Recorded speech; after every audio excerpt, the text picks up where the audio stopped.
Me envuelves hoy como una canción, melodía de tu amor. Cantas libertad en mi adversidad hasta que huya temor. Ya no soy un esclavo del temor, yo soy hijo de Dios. Ya no soy un esclavo del temor, yo soy hijo de Dios. Na, na, na, na.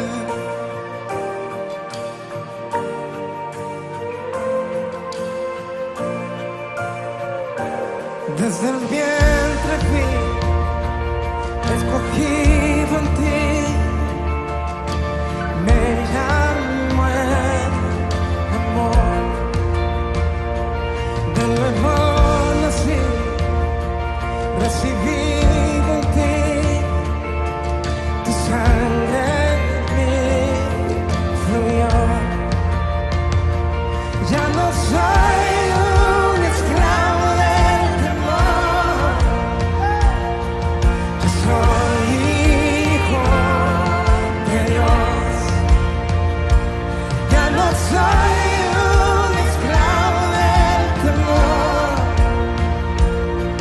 yo soy hijo de Dios.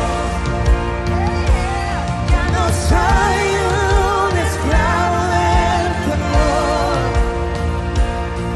yo soy hijo de Dios. Ya no soy un esclavo del temor, yo soy hijo de Dios. Na, na, na, na. Levanta tus manos y diles que estoy rodeado y por los brazos del Padre estoy rodeado por canciones de libertad. Fuimos liberados de ataduras. Que levanten sus manos aquí. Somos los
Dios les bendiga, bienvenidos a un culto más de la Iglesia Centro de Adoración Unida de las Asambleas de Dios. Es un gusto poder compartir con todos ustedes este tiempo estudiando la doctrina bíblica. Especialmente estamos estudiando las doctrinas de Asambleas de Dios y estamos estudiando en este caso la doctrina del hombre, su caída y redención.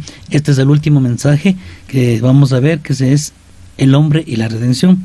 Y la próxima semana empezaremos con la doctrina de la soteriología, es decir, la doctrina de la salvación. Así que no se pierda el siguiente domingo nuestro culto dominical. Bueno, hoy vamos a empezar poniendo este tiempo en las manos del Señor, que el Señor sea quien nos dirija y quien nos ayude a descubrir esta parte de la doctrina en la palabra de Dios. Amén. Amado Dios, bendito Padre Celestial, queremos darte gracias por este tiempo que podemos estudiar tu palabra, Señor, que tú seas hablando a cada una de nuestras mentes, nuestros corazones. Señor, queremos estar en un solo sentir contigo y con tu palabra, Señor. Que tú nos ministres a través de ella, Señor, y que podamos aprender cosas muy interesantes, Señor, que nos servirán para nuestro diario caminar y para nuestro vivir, Señor. Ponemos este tiempo en tus manos, Señor, que cada oyente, Señor, que esté en este mensaje, Señor, sea redimido y transformado con tu poder, Dios. En el nombre de Cristo Jesús. Amén y amén. Vamos a leer Gálatas, capítulo 3, el verso 13, si lo vemos aquí en la pantalla. Dice la palabra de Dios: Cristo nos redimió de la maldición de la ley, hecho por nosotros maldición, porque está escrito: maldito todo el que es colgado de un madero. Como acabamos de leer, esta parte de la doctrina dice que Cristo nos redimió de la maldición de la ley. En la doctrina del hombre, su caída y redención, hemos observado 3 puntos importantes. Primero, el estado del hombre cuando Dios lo creó. Vimos cómo era el hombre en su inocencia cuando Dios lo creó. También vimos el estado del hombre en pecado. ¿Cómo es el hombre que está sumergido en su pecado? Y por último vimos el estado del hombre redimido. ¿Cómo es aquel hombre redimido, lavado con la sangre de Cristo y que ha confiado en Él y que ha sido librado de la maldición de la ley? Ahora, yo quiero acotar algo aquí en esta parte del versículo 13 de Gálatas, capítulo 3, que dice: redimidos de la maldición de la ley. Y cada vez que yo, he repetido varias veces esto en la iglesia, cada vez que nosotros analizamos un texto bíblico, debemos ver, después de conocer el autor, quién es el autor, por qué escribe, cuál es la motivación de él, también tenemos que ver cuál es el auditorio al que él está escribiendo. Y cómo se está refiriendo. Y aquí Gálatas, cuando él está escribiendo Cristo nos redimió de la maldición de la ley, está hablando exclusivamente a los judíos, porque los judíos eran quienes practicaban la ley. Los judíos eran quienes estaban bajo el dominio de la ley, y para ellos era una maldición porque les era difícil cumplir. No podían cumplir la ley a cabalidad y se frustraban. Entonces, cuando Cristo vino y les mostró una nueva manera, y con la ayuda del Espíritu Santo se nos hace más fácil cumplir la ley que los judíos no podían cumplir, entonces por eso dice Pablo, nos libró o nos redimió de la maldición de la ley, porque ellos no podían cumplir esta maldición. Cuando Dios le mostró a Adán los resultados del pecado, también le prometió un redentor. Si nosotros miramos en Gálatas capítulo 3, el verso 15 dice: y pondré enemistad entre ti y la mujer, y entre tu simiente y la simiente suya, y ésta te herirá en la cabeza y tú le herirás en el calcañar. Desde la próxima semana estaremos hablando más al respecto sobre la doctrina de la salvación, pero hoy queremos enfocarnos, en esta parte muy importante, y queremos ver algo interesante con lo que tiene que ver con las doctrinas de las Asambleas de Dios. Queremos abarcar todas las 16 doctrinas, analizarlas, estudiarlas y verlas cómo esas doctrinas influyen en la vida de cada creyente, de cada cristiano. El hombre redimido, al igual que el hombre en su estado original, goza de comunión con Dios. Pero hay una diferencia entre el hombre redimido y Adán, el hombre original, antes de la caída. El hombre redimido se enfrenta con debilidades de la carne que Adán, estoy seguro que no tuvo antes de su caída. El hombre redimido seguirá con debilidad hasta que muera, hasta que Dios llame a sí mismo a su alma redimida. Al contemplar el hombre redimido, comparándolo con el incrédulo, nos damos cuenta que ambos tienen algo en común. O sea, usted que conoce de Cristo, que ha sido redimido, que ha sido limpiado con la sangre de Cristo, tiene algo en común con la persona que no conoce de Cristo, con lo que comúnmente se les llama mundanos o no creyentes, tiene algo en común. Y esto en común que tenemos es que ambos tenemos debilidades humanas y tenemos una naturaleza pecaminosa, una naturaleza inclinada hacia lo malo, hacia hacer las cosas que no le agradan a Dios. La carne domina al hombre natural, mientras que el hombre redimido domina a la carne. Repito esto, la carne domina al hombre natural, mientras que el hombre redimido domina a la carne. Aquel que anda conforme a la carne, este es el natural, pero el que anda conforme al espíritu, este es el espiritual. ¿Cuál es usted? ¿Es carnal? Espiritual. Si podemos nosotros mirar o apreciar lo que dice el libro de Romanos capítulo 8, el verso 1, dice: ahora pues ninguna condenación hay para los que están en Cristo Jesús, los que no andan conforme a la carne, sino conforme al espíritu. Aquel que está muerto espiritualmente, este vive espiritualmente. Aquel que es vencido por el mal, este vence el mal con el bien. Romanos capítulo 12, verso 21, si pueden ayudarme en la pantalla, dice la palabra de Dios: no seas vencido de lo malo, sino vence con el bien el mal.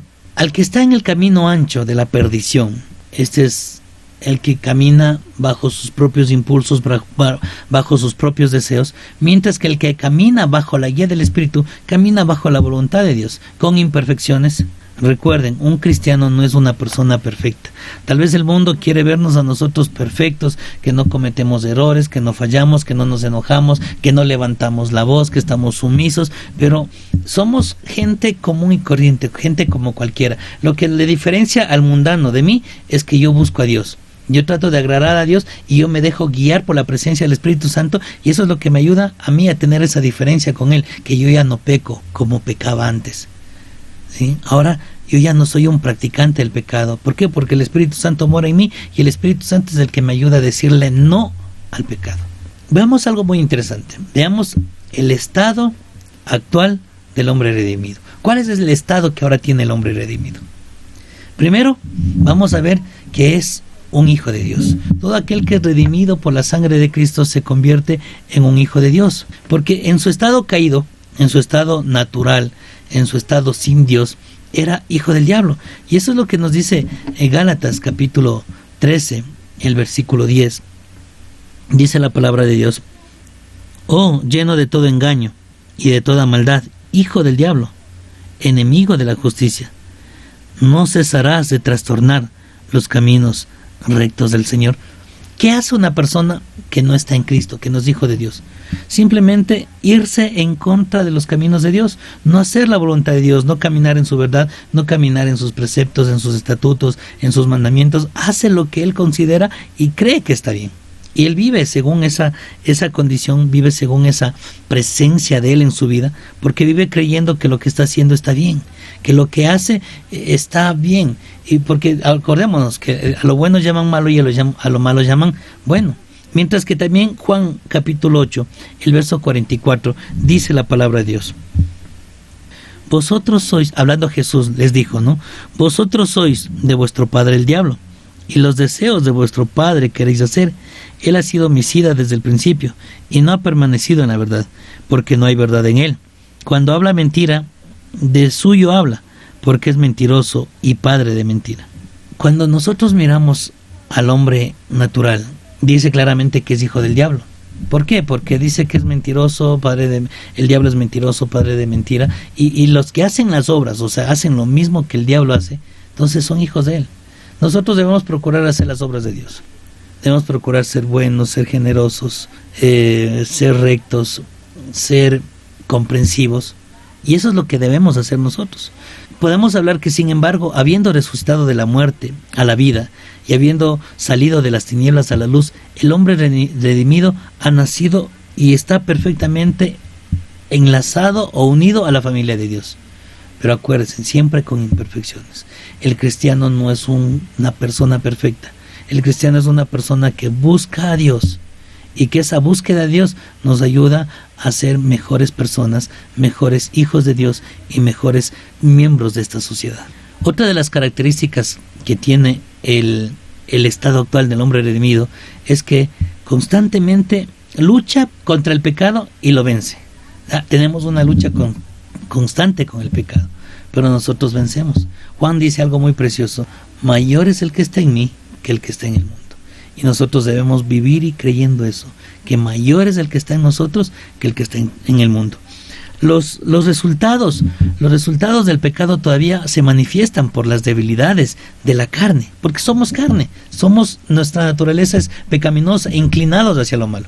Aunque el alma sea salva, por tanto nosotros debemos ver que hay una lucha en nuestro cuerpo, hay una lucha tremenda. Porque, como dice Gálatas 5:17, porque el deseo de la carne es contra el espíritu y el del espíritu contra la carne. Cuando nosotros miramos esto, debemos tener la plena seguridad que Dios nos va a ayudar y nos va a librar.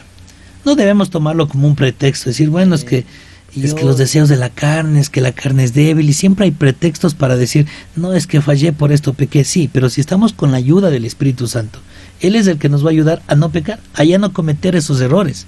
Como vemos en Gálatas, dice, porque el deseo de la carne es contra el espíritu y el del espíritu contra la carne. Y algo muy, muy, muy importante, ¿no? Y quiero que tome en cuenta lo que dice aquí. Y estos se oponen entre sí, para que no hagáis lo que quisieres. Además debemos luchar constantemente, es decir, dentro de nosotros vivimos en una constante guerra espiritual. ¿En qué consiste esta guerra espiritual? Vencer los deseos carnales. Aún Gálatas dice que no tenemos lucha contra sangre y carne, sino contra huestes, contra principados de maldad que gobiernan en las regiones celestes. Y por eso es lo que nosotros debemos estar siempre firmes en la palabra del Señor y revestidos del poder del Espíritu Santo. Y por esta razón debemos luchar constantemente. Los apóstoles de nuestro Señor Jesucristo, ellos constantemente luchaban. Aún el apóstol Pablo, en Primera de Corintios capítulo 9, el verso 27, él dice: golpeo mi cuerpo y lo pongo en servidumbre, no sea que habiendo sido heraldo para otros, yo mismo venga a ser eliminado. Debemos mirar. A veces nosotros predicamos, aconsejamos, ayudamos a otros, y quién sabe que nuestras actitudes, nuestras acciones, nuestra debilidad nos haga inclinarnos hacia el pecado, y en vez de ser bendición, en vez de ser ese heraldo, ese proclamador del evangelio, seamos piedra de tropiezo para muchas personas. Y aún dice, venga yo a ser eliminado por no hacer la voluntad de Dios. Pablo es muy, muy específico en Romanos, habla acerca de la naturaleza del hombre. Y este cuerpo vil, cuando no está sujeto a la voluntad de Dios, es lo que ha corrompido al mundo. Y es lo que se va corrompiendo. Aun cuando está sujeto a Dios, el hombre redimido tiene que pagar en parte la paga del pecado. Tenemos que sufrir los dolores y finalmente la muerte. Aún tal vez diga, yo qué culpa tengo de que esté pasando toda esta pandemia aquí en el mundo, estemos viviendo este confinamiento, estemos pasando estas necesidades. Muchos están pasando necesidades apremiantes. Hay gente que no tiene para comer, hay gente que perdió sus trabajos. Vemos una crisis tremenda a nivel mundial, no solo en nuestro país, sino a nivel mundial. Y alguien dirá, ¿yo qué culpa tengo? Y aún estamos pagando la culpa del pecado, porque esto es consecuencia del pecado de la humanidad. Y debemos aceptarle y decirle, Señor, ten misericordia y perdónanos. El cuerpo es nuestra herencia. O podemos decir, el cuerpo es la herencia de Adán, y el hombre no se puede librar de él hasta que se vuelva polvo. Si usted lee Romanos capítulo 8, 1 al 14, puede mirar cómo nos dice esto, a dónde vuelve el hombre. Y aún el libro de Eclesiastés, en el capítulo 12, el versículo 7, dice, y el polvo vuelve a la tierra como era, y el espíritu vuelve a Dios, que lo dio. Y volveremos, y hasta ese tiempo nosotros no dejaremos de luchar contra el pecado. Pero usted tenga la seguridad, y va a poder decir, yo he vencido el pecado, porque el poder del Santo, porque el poder de Dios está en mí. Su Espíritu Santo es el que me da la fortaleza para hollar toda arma del enemigo que se levante contra mí. Porque yo tengo su palabra, que es mi escudo, que me protege, y yo puedo decir, porque escrito está. Y las tentaciones del maligno no llegarán a mi vida.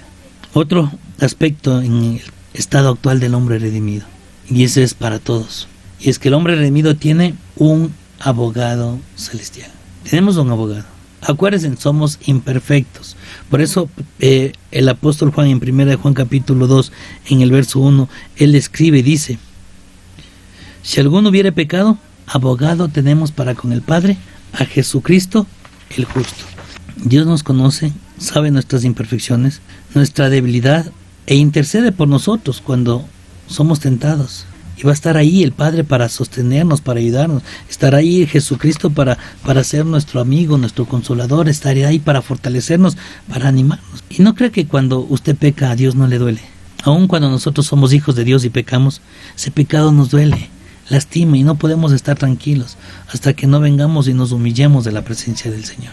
A veces el Señor permite que pecamos, que nos vayamos, que nos hagamos lo que queremos, que lastimemos nuestro propio cuerpo, que nos vayamos en contra de los deseos de Dios, pero Él está ahí dispuesto para sostenernos, para perdonarnos. Y debemos decirle: Señor, gracias, porque tú siempre estás ahí. Vamos a ver Hebreos capítulo 4, versos 15 y 16. Porque no tenemos un sumo sacerdote que no pueda compadecerse de nuestras debilidades, sino uno que fue tentado en todo según nuestra semejanza, pero sin pecado. Acerquémonos pues confiadamente al trono de la gracia para alcanzar misericordia y hallar gracia para el oportuno socorro. Vean cuán hermoso es poder entender lo que Jesucristo ha hecho en nuestras vidas. Él es nuestro sumo sacerdote. La función que hacía el sumo sacerdote en el Antiguo Testamento era ser intercesor entre Dios y el pueblo. Y él tenía que tener él era pecador como todos, pero la diferencia con Cristo, nuestro gran sumo sacerdote, es que Él fue tentado en todo, pero Él no pecó. Y Él puede entendernos. Alguien dice: no, es que usted no me puede entender. Usted no ha pasado lo que yo, es que no siento lo que yo no, es que no me, y a veces decimos eso, y tal vez no le podamos entender, pero no necesitamos pasar lo que usted está pasando para entenderle. Tal vez tenemos sufrimientos diferentes, problemas distintos. Alguien diga: yo nunca he pasado necesidad, nunca me ha costado un día sin comer o sin comer durante el día. He pasado bien, nunca he tenido ese problema, pero tal vez tiene otros problemas, dificultades, tal vez tiene alguna enfermedad, alguna dificultad, tiene algún problema con algún hijo, con alguna persona. Entonces no todos tenemos las mismas dificultades. A veces pensamos que: ay, qué pobrecito, no tiene plata, y por eso necesita a Dios. Los ricos necesitan a Dios más que nadie, pero su orgullo en creerse autosuficientes no les permite acercarse a Dios. Y debemos estar regocijados, porque aún nosotros, a pesar de que tenemos debilidades, pasamos aflicciones, tenemos dolores, pruebas, luchas en diarias, nosotros tenemos en el cielo un abogado y no hay que temer. Si usted confía en ese abogado, usted no tiene nada que temer, porque Él está de su lado. Él está ahí para defender su causa y Él lo va a ayudar. ¿Por qué? Porque el hombre redimido se convierte en templo y morada del Espíritu Santo. Primera de Corintios capítulo 6, el verso 19, nos dice la palabra de Dios: ¿o ignoráis que vuestro cuerpo es templo del Espíritu Santo, el cual está en vosotros? Y él dice: y el cual tenemos de Dios, y que no sois vuestros, no nos pertenecemos, le pertenecemos a Dios. La Biblia se refiere varias veces a los hijos de Dios, ya sea de manera individual o de manera colectiva, y también se refiere como el templo de Dios, como la morada de Dios, como la morada del Altísimo. Y ese es el deseo más sublime del cristiano. Mientras esté aquí en la tierra, nuestro deber es mantener nuestro corazón en una condición recta para tener una presencia permanente de este huésped celestial, el Espíritu Santo. Yo quiero que el Espíritu Santo sea quien gobierne mi vida, quien dirija, quien ya no me permita que me desvíe hacia el pecado, que ya deje de hacer tal vez lo que mi corazón, mi carne desean, sino que viva para agradar a Dios, para gozarme en Él y para ser fortalecido cada día con el poder de su presencia. Y lo podemos hacer, lo podemos conseguir. El Espíritu Santo de Dios está ahí para sostener. Él quiere darnos un corazón conforme al suyo, para que vivamos una vida recta, agradando a Dios en todo tiempo. Para de esta manera, otra de las características del hombre redimido es ser heredero de Dios. ¿Cuántos quieren ser herederos de Dios? Si usted quiere ser heredero de Dios, creamos primero en las promesas que Dios dice. La Biblia dice que los hijos de Dios son herederos de Dios. Y no solo vamos a ver herederos de qué nomás somos. Quiero que vayamos varios pasajes acerca de qué somos nosotros herederos. Romanos 8:17 dice: y si también herederos de Dios y coherederos con Cristo, si es que padecemos juntamente con Él, para que juntamente con Él seamos glorificados. Pues aquí dice que somos herederos de Dios. Pero si padecemos con Cristo, si nosotros estamos dispuestos a hacer su voluntad, a seguir a Él, porque tenemos una herencia, una herencia de la salvación, y la salvación está ahí para nosotros. Hebreos capítulo 1, el verso 14 dice: ¿no son todos espíritus ministradores, enviados para el servicio a favor de los que serán herederos de la salvación? Herederos de la salvación. Y los ángeles son espíritus ministradores que Dios envía para nuestro servicio, pero para quienes serán herederos de la salvación. No dice a los que son, dice serán. Algún día seremos herederos de esa salvación, pero mientras tanto, mientras llegue esa herencia, mientras tengamos ese tiempo, debemos vivir para agradar a Dios. Y no solo para heredar, para ser herederos de Dios, para heredar la salvación, sino también para heredar la promesa. ¿Y de qué promesa nos habla? El libro de Efesios, capítulo 6, el verso 17. Dice la palabra de Dios: por lo cual, queriendo Dios mostrar más abundante a los herederos de la promesa la inmutabilidad de su consejo, interpuso juramento. ¿Cuál es esta promesa? Cuando nosotros vemos al libro de Joel, nos habla de la promesa del Espíritu Santo. Y nosotros creemos como asambleas de Dios, como una iglesia pentecostal, creemos en esa promesa, y que hablaremos más adelante, la promesa del Espíritu Santo, que el Espíritu Santo va a llegar a nuestras vidas para transformarnos, para hacernos nuevas criaturas, para vivir una vida que agrade y glorifica a Dios. Vamos a estar revestidos de su poder y vamos a estar firmes en esa promesa y vamos a vivir para hacer la voluntad de Dios. Entonces vemos aquí que el hombre redimido es heredero de Dios, heredero de la salvación, heredero de la promesa, y también es heredero de la justicia que viene por la fe. Cuando nosotros revisamos el libro de Hebreos, que es el capítulo 11, que es el capítulo de la fe que se lo conoce, en el versículo 7 nos habla de Noé. Dice que Noé, por la fe, él cuando fue advertido por Dios acerca de cosas que aún no veía, con temor, dice, preparó el arca en que su casa se salvase, y por esa fe condenó al mundo y fue hecho heredero de la justicia que viene por la fe. Fue hecho heredero de la justicia que viene por la fe. Imagínense todo lo que vamos a heredar. Y yo le hago una pregunta: ¿usted se imaginaba que íbamos a heredar todo esto? Tal vez digan, no, y eso no es todo. También vamos a ser herederos del reino.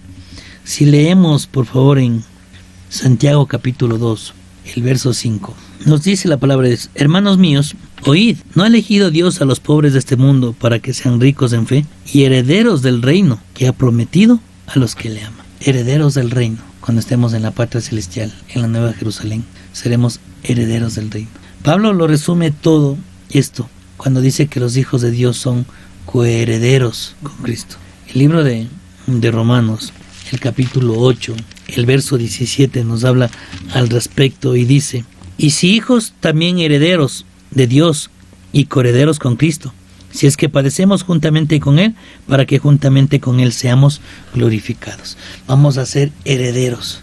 Y recuerde de qué nomás vamos a ser herederos. Primero somos herederos de Dios.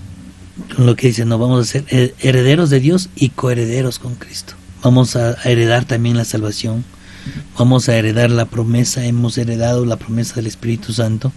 Y vamos a heredar esa justicia que viene por la fe, por creer en Dios. Y vamos a heredar el reino de Dios, que Él ha prometido a los que creen en su nombre. ¿Cuántos herederos hay aquí en esta mañana? Y me gozo al ver que usted puede decir: sí, yo soy un heredero de Dios. Otra de las características que podemos ver en un hombre regenerado es que está deseoso, está esperando el regreso de Cristo. Si usted no está esperando la venida de Cristo, si usted no está buscando, esperando, predicando, hablando de que Cristo viene primero por su iglesia y que luego vendrá por su pueblo judío, debemos esperar, debemos siempre esperar. Y así como ellos estaban ahí, en Hechos 1:11, les dijo: los cuales también dijeron: varones galileos, ¿por qué estáis mirando al cielo? Este mismo Jesús que ha sido tomado de vosotros al cielo, así vendrá como lo habéis visto ir al cielo. Y vemos aquí que los discípulos, ellos constantemente se acordaban de su Señor, y ellos se acordaban de lo que Él les había dicho. Que esperaban, dijo primeramente, y les dijo a ellos que esperen en Jerusalén para recibir el poder. Recibieron el poder del Espíritu Santo, esa promesa del Espíritu Santo, y entonces volvieron a esta ciudad y perseveraron constantemente en oración y adoración hasta que vino el Espíritu Santo. Su fe puesta en su esperanza fueron recompensadas, Y asimismo será recompensado cada uno que velando constantemente y sirviendo fielmente al Señor espera la promesa de la segunda venida de Cristo. Espera la promesa de la redención de la iglesia de Cristo. De manera que debemos estar esperando su venida. Sea que muera o sea que viva, estoy esperando que Cristo venga. Si es que muero antes de que Cristo venga, mi alma estará esperando que Cristo venga para resucitar y encontrarnos con Él en las nubes. Y mientras tenga vida, tengo que vivir anhelando cada día, esperando ese día. Esperar que un día el Señor vendrá y nos encontraremos con Él en las nubes. Así es que nosotros esperamos su venida. Esperamos pacientemente. Sin esperanza y sin Dios en el mundo, cuando veamos que el anhelo ardiente de la creación se ha cumplido. Vemos gente sin esperanza, sin Dios en el mundo. Y Pablo escribió acerca de los hijos de Dios. Para tener una esperanza de la venida, del Señor y de la gloria y el gozo y fin del mundo. Cuando nosotros esperamos, hay dos acontecimientos que deben acordarse. La uno es el rapto de la iglesia o el arrebatamiento de la iglesia, y el segundo es la parusia, la venida de Cristo, cuando Cristo vendrá por su pueblo, por el pueblo de Israel. La primera vez viene por su iglesia, viene por nosotros los que hemos creído en Él, y luego vendrá por su pueblo. Algo sumamente interesante también que quiero que veamos aquí es que el hombre redimido recibirá su redención entera y completa. Podemos decir que somos redimidos, pero todavía no hemos recibido la redención completa. El Hijo de Dios espera gozosamente su redención, pero las debilidades de la carne le recuerdan siempre que mientras que esté aquí en la tierra, no solamente es heraldo de la gloria, no solamente es un portador de la gloria de Dios, sino que también es el hijo de tristeza. Pablo expresó el sentimiento de muchos soldados de Cristo cuando dijo: porque asimismo los que estamos en este tabernáculo, gemidos con angustia, porque no quisiéramos ser desnudados, sino revestidos, porque lo mortal se ha absorbido de la vida. Esto es lo que nos dice segunda de Corintios capítulo 5, el versículo 4. Porque asimismo, dice, los que estamos en este tabernáculo, gemimos con angustia, porque no quisiéramos ser desnudados, sino revestidos, para que lo mortal sea absorbido por la vida. No se trata de que no estemos satisfechos o que no queramos permanecer en este cuerpo hasta que nuestra misión sea cumplida, sino que la esperanza de una gloria más completa, rica, un beneplácito total en nuestras vidas, donde no se conocen debilidades humanas, lágrimas ni dolores. Y Pablo expresa nuestros sentimientos. Dice también nosotros mismos, hablando él, pero yo me puedo identificar con ese dolor, lo que dice Romanos 8:23, que tenemos las primicias del Espíritu Santo. Nosotros también que gemimos dentro de nosotros mismos, esperando la adopción, la redención como hijos de Dios. Leamos lo que dice el libro de Romanos, hablando de la naturaleza, ¿no? Dice, y no solo ella, sino también nosotros mismos, que tenemos las primicias del Espíritu, nosotros también gemimos dentro de nosotros mismos, esperando la adopción, la redención de nuestro cuerpo. Esta redención se perfeccionará en la resurrección cuando Cristo vuelva por los suyos y cuando con cuerpos glorificados nos encontremos con Él en el aire, como dice Primera de Tesalonicenses capítulo 4, los versos 16 al 18. Porque el Señor mismo con voz de mando, con voz de arcángel y con trompeta de Dios descenderá del cielo, y los muertos en Cristo resucitarán primero. Y aquí cabe algo muy importante. Cuando vemos todo esto, viene una parte fundamental dentro de la doctrina del hombre que tal vez antes no la tocamos, pero quisiera hoy abordar algo de este tema, y es acerca de la muerte. Porque cuando nosotros comparamos y vemos la vida del Hijo de Dios, de aquel que se somete a Dios, es la vida de un hombre separado, es una separación, es muerto al pecado y separado para servir a Dios. Mientras que el hombre que está pecando, el hombre que está haciendo su voluntad, haciendo lo que él quiere, es un hombre que está separado de Dios para dar el deleite a su carne. Pero hay dos tipos de muerte, hay la muerte física y la muerte espiritual. El libro de Hebreos capítulo 9, el verso 27, dice que está establecido para los hombres que mueran una sola vez y después de esto el juicio. Una sola vez muere el hombre y no hay otra. No es que hay otra vida, que una reencarnación, o que está por ahí el alma penando. No existe tal cosa. La Biblia no nos enseña acerca de eso. La Biblia nos dice que una vez que un hombre muere, esperará el juicio. Y hemos hablado de esto de los juicios que nos habla el libro de Apocalipsis, en los 4 juicios que nos muestra ahí varias veces en la iglesia, y algún rato tal vez podamos hacer un estudio para que ustedes puedan verlo aquí también en YouTube o en Facebook.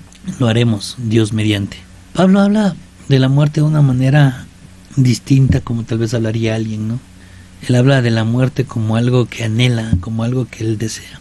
Y bueno, quiero que leamos un pasaje escrito por Pablo, 1 Corintios capítulo 15. Los versos 54 y 55 dicen: y cuando esto corruptible se haya vestido de incorrupción, y esto mortal se haya vestido de inmortalidad, entonces se cumplirá la palabra que está escrita: sórbida es la muerte en victoria. ¿Dónde está, oh muerte, tu aguijón? ¿Dónde, oh sepulcro, tu victoria? Hemos decidido dejar esto para el final, porque hablar del hombre mortal, ya que la muerte es la puerta entre el tiempo y la eternidad. ¿Qué es la muerte? Vamos a ver qué es la muerte y qué no es la muerte. Primero vamos a ver, como ya les dije, la muerte es separación. La muerte física o natural es una separación del alma y el cuerpo. Eso lo vemos en Génesis 25:8, que leamos en la pantalla. Dice que: y exhaló el espíritu y murió Abraham en buena vejez, anciano y lleno de días, y fue a su pueblo. Eclesiastés capítulo 12, verso 7, que leíamos anteriormente, dice: y el polvo vuelve a la tierra como era, y el espíritu vuelve a Dios que lo dio. La muerte espiritual es cuando el alma se aparta de esta vida. El alma deja esta vida. Y vemos en el libro de Efesios que nos dice que y Él os dio vida a vosotros cuando estabais muertos en vuestros delitos y pecados. Ahí estábamos muertos de nuestros delitos y pecados. Cuando Pablo escribe a Timoteo, también le dice que aquel que se entrega a los placeres viviendo está muerto. O sea, aunque esté vivo, está muerto, hablando de la muerte espiritual, de la separación de Dios con el hombre. La segunda separación eterna del alma de su Dios. El alma condenada será arrojada al lago de fuego con el diablo y sus ángeles, como nos dice Apocalipsis capítulo 2, versículo 11, Apocalipsis capítulo 21, nos hablan al respecto. Y la muerte, según la Biblia, es la paga del pecado. La paga del pecado es muerte. Dios plantó un árbol en medio del huerto del Edén y le recomendó a Adán que el día que comiera ciertamente morirá. Y después de que Adán hubo entonces escuchado esto, él sabía y conocía esta sentencia, que le dijo: polvo eres y al polvo volverás. Dios ha establecido que el alma que pecare, esa morirá. Si usted lee Eclesiastés capítulo 18, el verso 4, y sería interesante que lea desde el versículo 1 para entender algo, ¿no? Que a veces nos confundimos o entendemos mal, hablando de maldiciones generacionales, y algún momento me gustaría hablar. Y si no, quedará aquí el link, y va a quedar aquí el link de un blog para que usted pueda leer esto de las maldiciones generacionales, o si no, en la descripción también va a quedar el link para que usted pueda mirar y estudiar qué opina y darme su opinión acerca de las maldiciones generacionales, acerca de un estudio que hago ahí acerca de las maldiciones generacionales. Pero Ezequiel 18, el versículo 4 que tenemos en pantalla, dice: aquí todas las almas son mías, como el alma del Padre es el alma del Hijo. El alma que pecare, esa morirá. O sea, cada persona que peque morirá. Y Pablo destacó que el hecho que cuando dijo que la muerte pasó a todos los hombres por cuanto todos pecaron.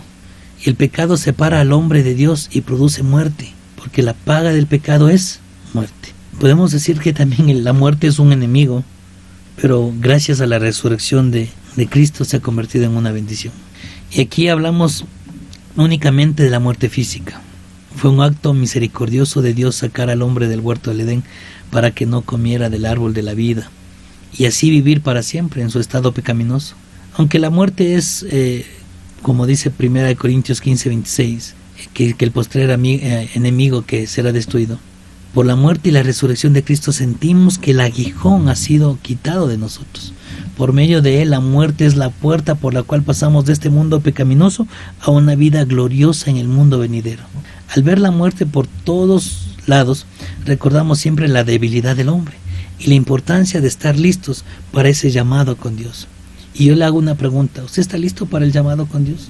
¿Usted está listo para que si hoy muere, tener la plena seguridad de que va a ir al cielo? ¿Cuántas personas en esta época de pandemia que hemos vivido han muerto? ¿Cuántas personas murieron teniendo la seguridad de que iban a ir al cielo? ¿Cuántas personas de las que murieron están ahora disfrutando de la presencia de Dios? Pero ¿cuántos murieron sin saber cuál era su destino? ¿Cuántos murieron sabiendo que su destino iba a ser el infierno, el lugar de tormento? Muchos piensan que cuando uno muere ahí se acaba todo. No, déjeme decirle que la muerte no es el fin de la vida. Después de que la hija de Jairo había muerto, Cristo dijo, no está muerta, sino que duerme. Solo dijo eso, no está muerta, duerme. Si ella estaba muerta, sin embargo, ¿fue solo un sueño? O en este caso ella durmió hasta que el Señor la tocó, y tal vez dormía pero sin respirar. Pero si a ella se le hubiese permitido dormir hasta la resurrección, entonces el sueño no hubiera sido diferente a lo que en aquel momento. Después de que se le informó a Cristo de que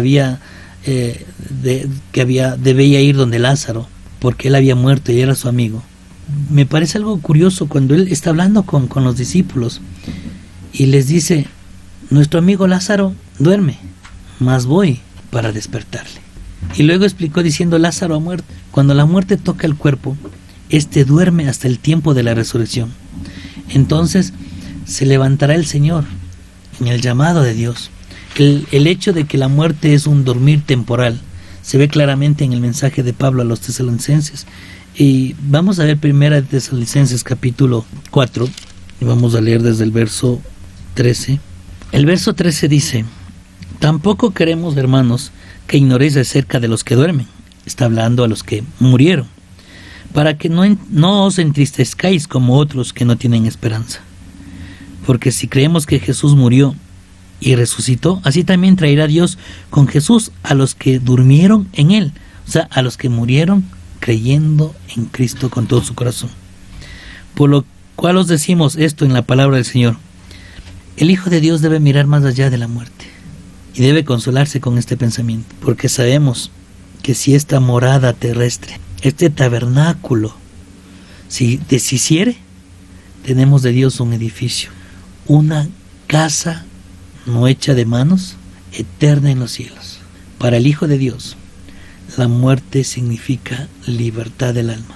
Pablo dijo, ¿dónde está muerte tu aguijón? ¿Dónde, oh sepulcro, tu victoria? Mas gracias sean dadas a Dios, que nos da la victoria por medio de nuestro Señor Jesucristo.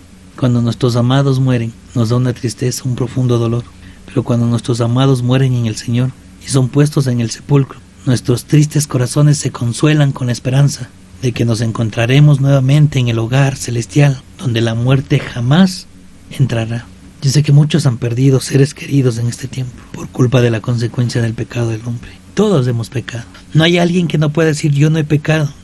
Y es cuando nosotros necesitamos decirle, Señor, yo necesito tu redención. Yo necesito que tú redimas mi vida, Señor, y que me ayudes a serte fiel, a buscarte. Quiero invitarle ahí en el lugar que está, que se postre ante la presencia de Dios y le pida perdón por sus pecados, que reconozca su pecado delante de Dios.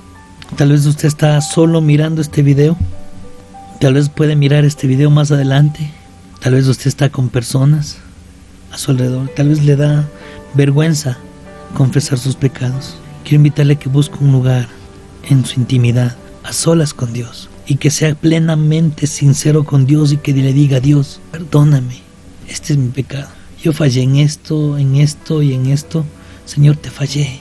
Y comienza a enumerarle a Dios sus pecados y dígale al Señor, Señor, gracias por perdonarme. Amado Dios, quiero venir en este día delante de ti, pedirte perdón por mis pecados, mis ofensas, Señor, delante de ti.